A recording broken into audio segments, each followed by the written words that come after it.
Welcome to the NeuroHeir podcast, the show for cycle breakers, parents, young adults, and helping professionals ready to understand their nervous system through a generational lens, heal what isn't theirs to carry, and consciously choose what comes next.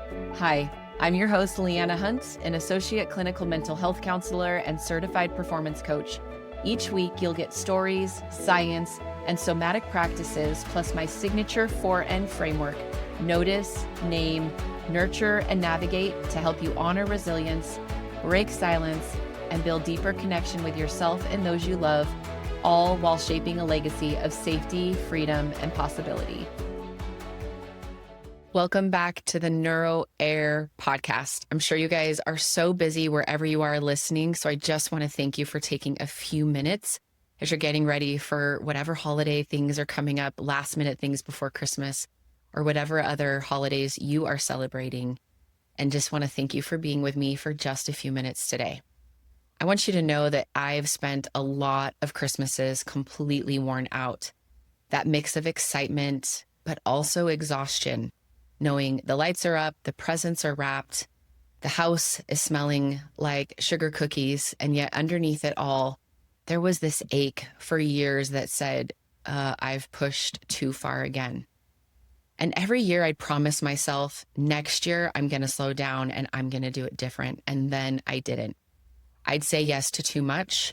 I'd try to make everything quote unquote perfect, stay up late finishing things that now I look back and ask myself, did that detail really matter? By Christmas morning, my body was often waving that white flag of surrender. And for many years, I would get sick. Other years, I just feel this deep bone level tiredness that no amount of sleep could fix. And underneath it, I learned later, was so much shame. This quiet belief that rest had to be earned. And maybe you still feel like that in your life today. For a long time, I was stuck in that old loop, eating to comfort myself, then overcorrecting with intense workouts or restriction to somehow make up for it. I told myself it was discipline, but really it was my body trying to regulate the only way it knew how, through control, through emotion, and through doing. Now, guys, I see it so differently. My body wasn't the problem. My body was the messenger, and it still is. My body wasn't weak, it was wise. It was saying, slow down. Let me catch up to you. There were several winters when I didn't listen and my body had to get louder. Chronic pain, inflammation, brain fog, fatigue that would last for weeks. And oftentimes years ago left me in bed. It's something I rarely talk about ever out loud with anybody except for a very few close amount of people. And now I'm telling all of you. And at that time when my body was showing up that way for me, it really felt like betrayal. Now I understand and know it was protection. It was my nervous system doing whatever it had to do to stop the constant output. Even now, I still get small reminders. If I've pushed myself too far, I'll get those aching joints, usually in my knuckles and my elbows. I'll also get that wired but tired kind of feeling behind my eyes and in my body. The difference is, though, is that now I can hear it sooner and I can stop before a full-blown crash. I can say no when I need to, even when it still feels really uncomfortable. And I can also ask for help, which honestly used to be the hardest thing for me to do, and it still is pretty hard. And maybe that's what growth really looks like. Not that life gets easier, but that we learn to listen sooner. So wherever you are this week before Christmas, maybe your list feels endless. Maybe you're managing family stress, or maybe you're just tired and can't name why. I want to spend a few more minutes with you talking about what it might look like for you to do a little less and be a little more. And if you don't celebrate Christmas or you're honoring a different tradition, please still take what you need from this. Because no matter what you celebrate, every nervous system needs the same thing. Your nervous system needs space to exhale, it needs space to soften, and it needs space for rest. So as you listen to today, think of this as your permission slip. Sorry guys, I'm so emotional because some of this is still so real for me. You don't have to earn your pause. You don't have to prove your worth. You can come home to yourself right now before anything is finished or before it's perfect. So let's start there. As I just took a breath, I invite you to take one with me. Just take that slow breath in through your nose. Hold for a second at the top and just let it go through your mouth really slowly. Notice if your shoulders drop or just settle a little bit. Notice if your body's already responding to being seen and invited to rest, because this isn't about resolutions, it's about regulation, about what happens when your body finally feels safe enough to stop pushing and to start repairing.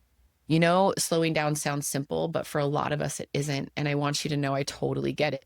If your nervous system has been running on high alert all year, rest can actually feel unsafe. And that's not a personality flaw. That's not that something's wrong with you. That's physiology.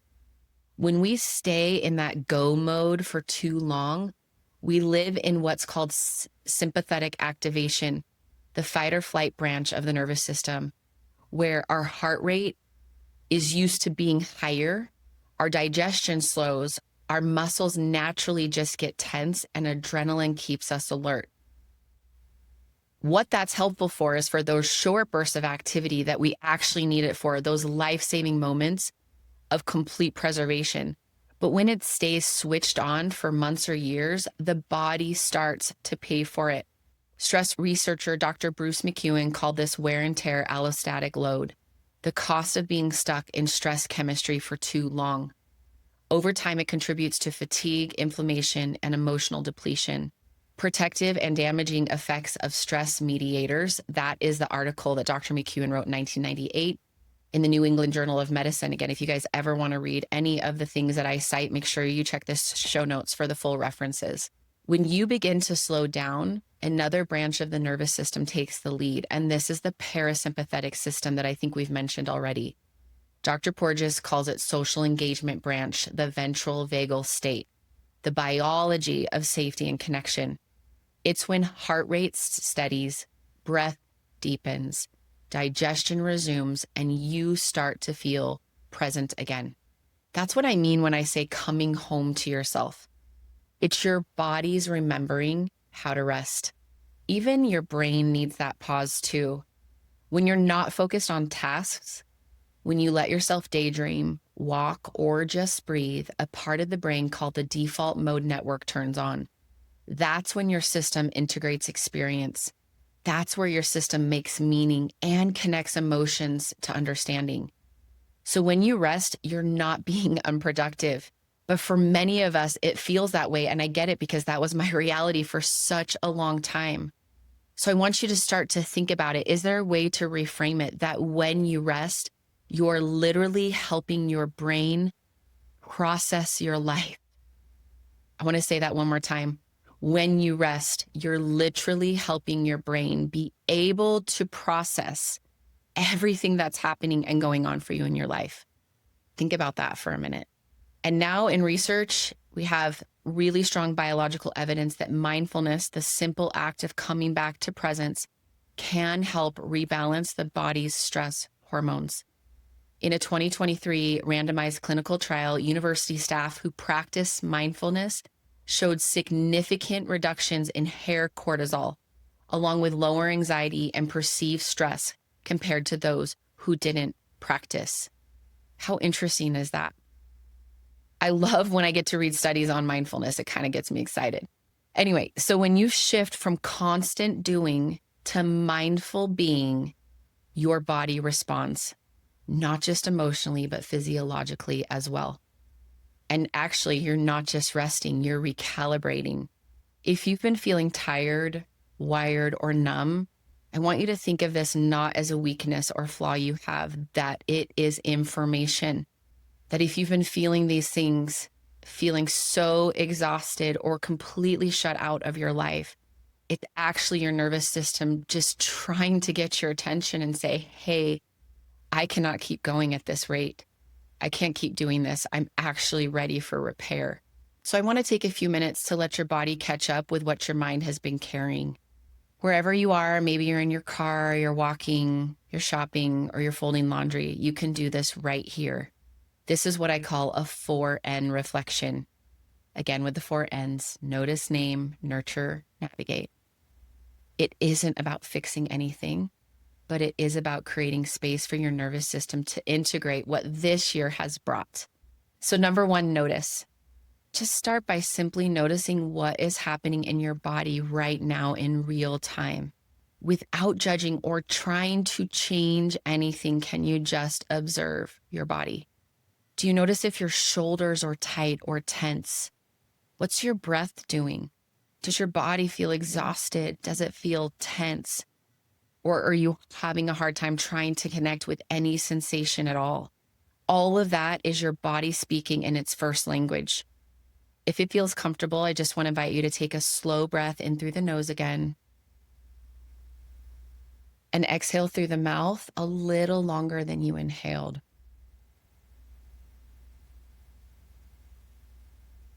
That longer exhale, remember, helps activate your parasympathetic system, the part that settles and restores. A simple way to remember the parasympathetic is rest and digest. So how is that just to notice? Number two, name. Now see if you can name what's underneath what you notice. Maybe it's, I'm so overwhelmed. Maybe it's, I'm exhausted. Maybe it's, I'm relieved that I get to take this minute with myself. Naming turns raw sensation into language, a process researchers call affect labeling. So when we put feelings into words, it helps calm the amygdala. Remember, as we've talked about that, the amygdala is that emotional center, and it helps organize that part of the brain, that emotional brain. I want you just to take a moment and say quietly, this is what's here for me right now. That acknowledgement itself continues to help your repair process. Number three is nurture. Ask yourself, what would feel nurturing to my body right now? Would it help to feel like you could just soften your jaw? Something you can try is, if you notice, a lot of us, our tongue is actually up at the roof of our mouth. And to be able to relax, it's just this visualization of being able to picture your tongue settling down in the base of your mouth. Maybe it's rolling your shoulders back and just trying to have them settle lower. Or maybe it's placing a hand over your heart and just acknowledging, hey, you've done enough for today. When we can meet our own experience with warmth instead of criticism, it can change our biology. Research on compassion training shows that cultivating caring awareness activates the caregiving system and increases that parasympathetic regulation, literally shifting the body towards calm and connection. And remember also, that rhyming phrase for the parasympathetic is that state of rest and digest. Even small gestures, such as noticing the breath, touching yourself, like putting your hand on your heart, on your skin, touching something else that feels really grounding, or somebody else, or a kind phrase, all of those things teach your nervous system that safety is available here. And number four, navigate. Finally, ask, what do I need going forward to feel safe enough to rest? Maybe it's saying no to one extra event. Maybe it's turning your phone into airplane mode for an hour. Or maybe it's asking for help before you normally hit empty. Integration isn't about trying to do any of this perfectly either, because at different times we're going to need different things. So it's okay if it looks different. I want you to think about it more of like a rhythm, of starting to notice your body's rhythm and your body's patterns. And remember that repair happens when you choose actions that match your capacity. Before we move on, just take one last closing breath and ask your body, what do you want me to know before the year ends? And just listen. That listening is regulation. What would it be like to sit with yourself for a few moments before all the holidays approach next week and just be able to contemplate with yourself again, what do you want me to know, body, before the year ends? Maybe there's reflections. Maybe there's some contemplation. Maybe there's some new intention with this recent awareness after listening to this podcast or other work that you've done that's going to help you take everything you've learned this year into the next. Remember that you can come back to this practice at any time.